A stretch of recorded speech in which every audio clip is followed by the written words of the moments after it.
മുഖ്യമന്ത്രി ആരായിരിക്കണമെന്ന ചർച്ചയിൽ K C. വേണുഗോപാലായിരുന്നു villain സ്ഥാനത്ത് എന്നുള്ളത് കേരള ജനത ഒന്നടങ്കം വിശ്വസിക്കുകയും ഈ സൈബർ ഇടങ്ങളിലെല്ലാം ഭീകരമായി കെ.സി. വേണുഗോപാലിനെതിരെ അറ്റാക്ക് നടന്നു എന്നുള്ളത് നമ്മൾ കാണേണ്ടതുണ്ട്. ഇത് കെ.സിക്ക് വലിയ രീതിയിൽ തിരിച്ചടിയാവും. കാരണം രാഹുൽ ഗാന്ധിയെ എല്ലാ കാലത്തും മിസ്ഗൈഡ് ചെയ്തുകൊണ്ടിരുന്നത് ഈ AICC ജനറൽ സെക്രട്ടറിയായ കെ.സി. വേണുഗോപാലാണ് എന്ന് പറഞ്ഞുള്ള വലിയൊരു ആരോപണമുണ്ട്. കെ.സി. വേണുഗോപാലിനെയാണ് ഇവിടെ കൊണ്ട് മുഖ്യമന്ത്രിയായി സ്ഥാപിച്ചതെങ്കിൽ അവർ ലോക്കമാൻഡായി പോയാനെ തീർച്ചയായും. അത്തരത്തിലേക്ക് ഒരു അബദ്ധത്തിലേക്ക് അവർ പോയില്ല എന്നുള്ളത് കൊണ്ട് കേരളത്തിലെ കോൺഗ്രസിന് കുറച്ചും കൂടി ഊർജ്ജം നൽകുകയാണ് ചെയ്തത്. എംപിമാരും മത്സരിക്കേണ്ടെന്ന് പറയുകയും അതിനുശേഷം MP ആയ കെ.സി. വേണുഗോപാൽ കേരളത്തിലെ മുഖ്യമന്ത്രി ആവാൻ വേണ്ടി ഇറങ്ങിപ്പുറപ്പെടുകയും ചെയ്തു എന്നുള്ളതാണ് അദ്ദേഹം ചെയ്ത ഏറ്റവും വലിയ തെറ്റ്. നമസ്കാരം. വി.ഡി. സതീശൻ കേരളത്തിന്റെ മുഖ്യമന്ത്രി തിങ്കളാഴ്ച സത്യപ്രതിജ്ഞ ചെയ്യാം. പക്ഷെ ഈ ഘട്ടത്തിൽ നമുക്കറിയാം ദേശീയ രാഷ്ട്രീയത്തിലെ അധികായൻ, സംഘടനാ ചുമതലയുള്ള AICC സെക്രട്ടറി. പക്ഷേ കെ.സി. വേണുഗോപാലാണ് ഇപ്പോൾ ഒരു വില്ലന്റെ സ്ഥാനത്ത് നിൽക്കുന്നത്. നമ്മുടെ നാട്ടിലെ സൈബർ ഹാൻഡിലുകളെല്ലാം കെ.സിക്കെതിരെ അല്ലെങ്കിൽ ജനവികാരത്തെ അട്ടിമറിക്കാൻ ശ്രമിച്ച ഒരാളെന്ന ഒരു ഇതാണ് കെ.സി. വേണുഗോപാലിന് കൊടുക്കുന്നത്. പക്ഷേ നമുക്കറിയാം, നേരത്തെ പറഞ്ഞ പോലെ ദേശീയ രാഷ്ട്രീയത്തിലെ അധികായൻ, രാഹുൽ ഗാന്ധിയുമായും അല്ലെങ്കിൽ ഗാന്ധി കുടുംബവുമായും അത്രയേറെ ബന്ധമുള്ള ഒരാൾ, ആ ആൾക്ക് മുഖ്യമന്ത്രിയാവാൻ പറ്റുന്നില്ല. പക്ഷേ എവിടെയാണ് കെ.സിക്ക് പഴച്ചത്? അല്ലെങ്കിൽ ഗാന്ധി കുടുംബം തന്നെ അദ്ദേഹത്തെ ഒഴിവാക്കിയതാണോ? ഇനിയുള്ള രാഷ്ട്രീയ ഭാവി എന്തായിരിക്കും കെ.സി. വേണുഗോപാലിൻ്റെ?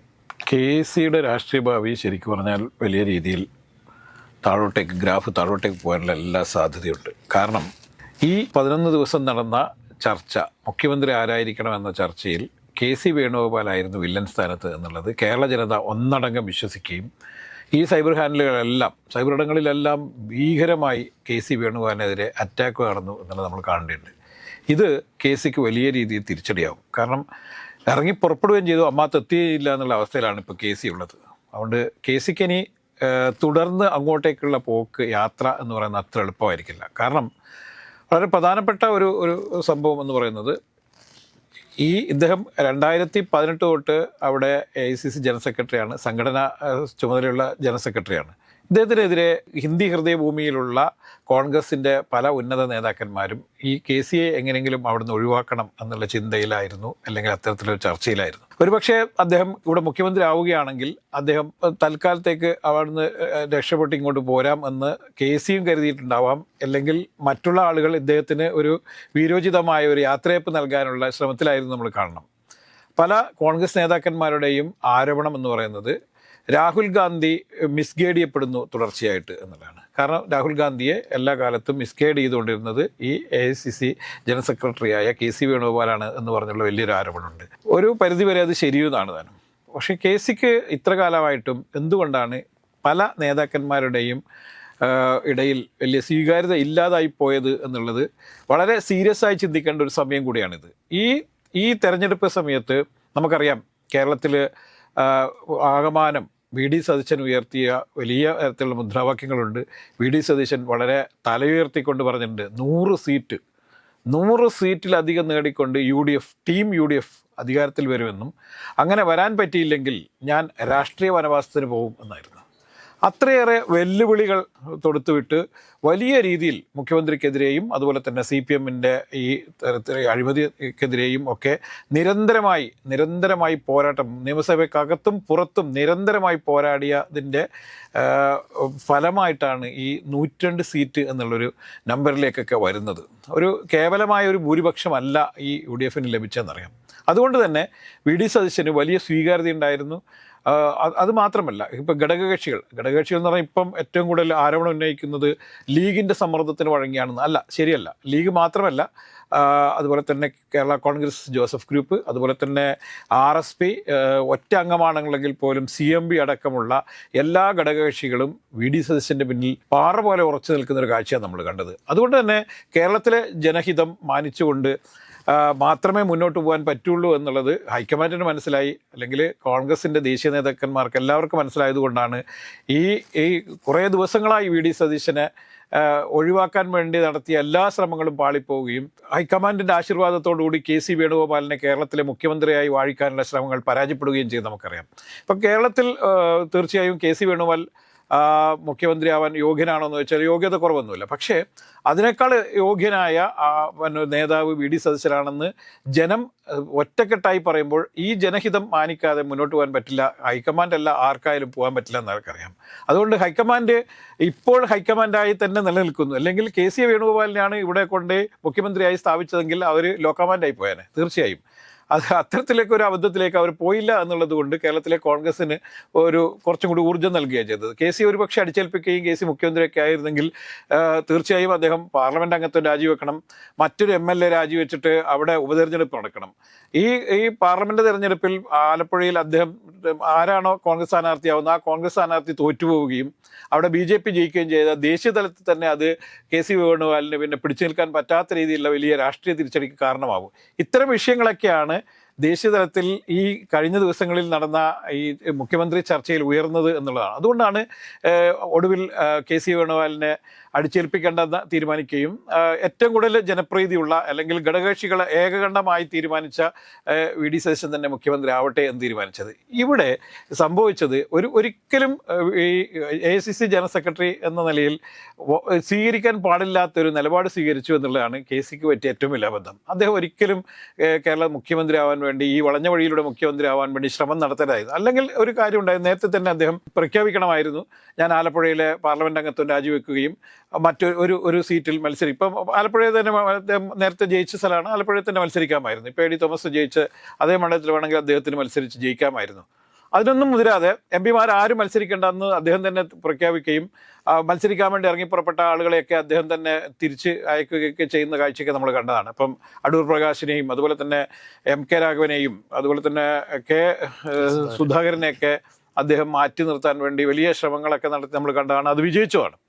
MP-മാർ ആരും മത്സരിക്കേണ്ടെന്ന് പറയുകയും അതിനുശേഷം MP ആയ കെ സി വേണുഗോപാൽ കേരളത്തിലെ മുഖ്യമന്ത്രി ആവാൻ വേണ്ടി ഇറങ്ങിപ്പുറപ്പെടുകയും ചെയ്തു എന്നുള്ളതാണ് അദ്ദേഹം ചെയ്ത ഏറ്റവും വലിയ തെറ്റ്. രാഷ്ട്രീയപരമായി അദ്ദേഹം ഇത്രയും കാലം പടുത്തുയർത്തിയതെല്ലാം ഒറ്റയടിക്ക് ചീട്ടുകെട്ടാരം പോലെ തകരുന്നൊരു കാഴ്ചയാണ് നമ്മൾ കണ്ടത്. അതുകൊണ്ട് ഈ തെരഞ്ഞെടുപ്പിൽ ഏറ്റവും കൂടുതൽ പരാജയം ഏറ്റുവാങ്ങിയ ആൾ ആരാണ് എന്ന് വെച്ചാൽ അത് കെ സി വേണുഗോപാലാണെന്ന് തന്നെ നിശ്ചയം പറയേണ്ടി വരും. കാരണം അങ്ങനെ ഒരു പണിക്ക് ഇറങ്ങി പുറപ്പെടാൻ പാടില്ലായിരുന്നു. കാരണം അദ്ദേഹത്തിന് കുറച്ചും കൂടി വലിയ സ്ഥാനമായിരുന്നു കേരളത്തിലെ കോൺഗ്രസ്സുകാരും സാധാരണ ജനങ്ങളും ഒക്കെ കൊടുത്തിരുന്നത്. അതുകൊണ്ട് കെ സിക്ക് ഒരിക്കലും മുഖ്യമന്ത്രി ആവാൻ സാധിക്കില്ല എന്നുള്ളത് ജനങ്ങൾ തീരുമാനിച്ചതാണ്. ആ ജനഹിതമാണ് ഇപ്പോൾ ഹൈക്കമാൻഡ് നടപ്പിലാക്കിയിരിക്കുന്നത്. അല്ലെങ്കിൽ തീർച്ചയായും കേരളത്തിലെ കോൺഗ്രസ് തകർന്ന് ഛിന്നഭിന്നമായി പോകുമായിരുന്നു. അല്ലെങ്കിൽ 5 വർഷം പോലും ഭരിക്കാൻ പറ്റാത്തൊരു സാഹചര്യം ഇവിടെ ഉണ്ടായേനെ. അത്തരമൊരു സാഹചര്യം ഉണ്ടായില്ല. അദ്ദേഹം ചെയ്തതെന്ന് പറഞ്ഞാൽ അദ്ദേഹത്തിന് മുഖ്യമന്ത്രി ആവാൻ വേണ്ടി ഇവിടെയുള്ള MLA-മാരെ എല്ലാം ചാക്കിട്ട് പിടിക്കുന്ന കാഴ്ചയാണ് കണ്ടത്. അദ്ദേഹം പല ഓഫറുകൾ കൊടുത്തിട്ടുണ്ടാവാം, അല്ലെങ്കിൽ അദ്ദേഹം വലിയ നേതാവാണ്, ദേശീയ നേതാവാണ് എന്നുള്ളത് കൊണ്ട് പലരും അദ്ദേഹം സമീപിച്ചപ്പോൾ അവർ നിരുപാധികം അദ്ദേഹത്തിന് പിന്തുണ കൊടുത്തിട്ടുണ്ടാവാം. പക്ഷേ ഈ MLA-മാരെ തിരഞ്ഞെടുത്തിരിക്കുന്നത് കേരളത്തിലെ പ്രബുദ്ധരായ ജനങ്ങളാണ്. അതുകൊണ്ട് ജനങ്ങളുടെ രാഷ്ട്രീയ ഹിതം തന്നെ നടപ്പിലാവണം എന്നുള്ളത് ജനങ്ങൾ ശഠിച്ചു. അതുകൊണ്ടാണ് ജനങ്ങൾ ഈ കെ സിക്കെതിരെ ജനങ്ങൾ പൊതു ഇടങ്ങളിൽ ഇറങ്ങിയത്, സൈബർ ഇടങ്ങളിൽ ഇറങ്ങിയത് എന്ന് നമ്മൾ കാണേണ്ടതുണ്ട്. ഈ കസാരകളിൽ വീണുപോയ മറ്റൊരാളാണ് രമേശ് ചെന്നിത്തല. സീനിയോറിറ്റിയുടെ ഒരു ആത്മവിശ്വാസം അദ്ദേഹത്തിനുണ്ടായിരുന്നു. പക്ഷേ ഇപ്പോൾ ഈ റിസൾട്ട് പ്രഖ്യാപിച്ചതിന് ശേഷം KCയേക്കാൾ കൂടുതൽ തൻ്റെ അനിഷ്ടം പ്രകടിപ്പിച്ച ആളും ചെന്നിത്തലയാണ്. എന്തായിരിക്കും ചെന്നിത്തലയുടെ അടുത്ത മൂവ്മെന്റ്? കാരണം അദ്ദേഹത്തിന് ഇനിയൊരു ബാല്യമുണ്ടോ എന്ന് ചോദിച്ചാൽ ഇല്ല. ചെന്നിത്തലയെ സംബന്ധിച്ചിടത്തോളം ചെന്നിത്തലക്ക് മുഖ്യമന്ത്രി ആവണം എന്നുള്ള ആഗ്രഹം 10 വർഷം മുന്നേ ഉണ്ടായതാണ്. അദ്ദേഹം അതിനു വേണ്ടിയിട്ടുള്ള എല്ലാ ഒരുക്കങ്ങളും നടത്തിയതാണ്. പക്ഷേ നിർഭാഗ്യവശാൽ പിണറായി 2ാം തവണയും അധികാരത്തിൽ വരികയും UDF-ന് വലിയ തിരിച്ചടി കിട്ടുകയും ചെയ്തു എന്നുള്ളതാണ്. രമേശ് ചെന്നിത്തലയുടെ നേതൃത്വത്തിലായിരുന്നല്ലോ കഴിഞ്ഞ തവണത്തെ തെരഞ്ഞെടുപ്പ്, ഇക്കഴിഞ്ഞാൽ അതിന് മുൻപേ തെരഞ്ഞെടുപ്പ്. അദ്ദേഹം പ്രതീക്ഷിച്ച രീതിയിലുള്ള, അല്ലെങ്കിൽ കോൺഗ്രസ് പ്രതീക്ഷിച്ച രീതിയിലുള്ള, UDF പ്രതീക്ഷിച്ച രീതിയിലുള്ള ഒരു വിജയം നേടിയെടുക്കാൻ വേണ്ടി കഴിഞ്ഞില്ല. അതിന് പല കാരണങ്ങളുണ്ടാവാം. അതിന് എല്ലാ കോൺഗ്രസ് നേതാക്കന്മാർ തന്നെ അന്ന് പറഞ്ഞിരുന്നത് കോവിഡ് കാലത്ത് പിണറായിക്കുണ്ടായ സ്വീകാര്യതയാണ് ഒരു പരിധിവരെ നമുക്ക് തിരിച്ചടി കിട്ടാനുള്ള കാരണം. പിന്നെ സംഘടനാപരമായ ഐക്യമില്ലായ്മ ഒരു കാരണമായിട്ടുണ്ട്. പിന്നെ മാത്രമല്ല ഉയർത്തിക്കൊണ്ടുവന്ന പല വിഷയങ്ങളും പൊതുജന മധ്യത്തിൽ കൃത്യമായി അവതരിപ്പിക്കുന്നതിലൊക്കെ പരാജയം സംഭവിച്ചിട്ടുണ്ട്. പിണറായി സർക്കാരിനെതിരെ ഉയർത്തിക്കൊണ്ടുവന്ന ആരോപണങ്ങളെല്ലാം ഒന്നും മുന്നോട്ട് കൊണ്ടുപോകാൻ കഴിയാതെയൊക്കെ വന്നതുകൊണ്ടാണ് പ്രക്ഷോഭ സമരങ്ങൾ നടത്താൻ പറ്റിയില്ല. കാരണം കോവിഡ് കാലത്തായിരുന്നു ഇലക്ഷൻ സമയം. അതുകൊണ്ട് ഈ കോവിഡാണ് ഞങ്ങളെ പറ്റിച്ചത് എന്നായിരുന്നു. പക്ഷേ കോവിഡ് പറ്റിച്ചത് ജനങ്ങളെ മാത്രമായിരുന്നില്ല, രമേശ് ചെന്നിത്തലയുടെ രാഷ്ട്രീയ ജീവിതത്തെയും കൂടി ആയിരുന്നു നമ്മളിൽ കാണേണ്ടത്. ഇപ്പോൾ രാഷ്ട്രീയത്തിൽ അവസരങ്ങളുടെ കലയാണ് രാഷ്ട്രീയം എന്ന് പറയും. അദ്ദേഹത്തിന് അന്ന് അവസരം ലഭിച്ചു, പക്ഷേ ആ അവസരം അദ്ദേഹത്തിന് ഗുണകരമായി ഭവിച്ചില്ല എന്നുള്ളതാണ്.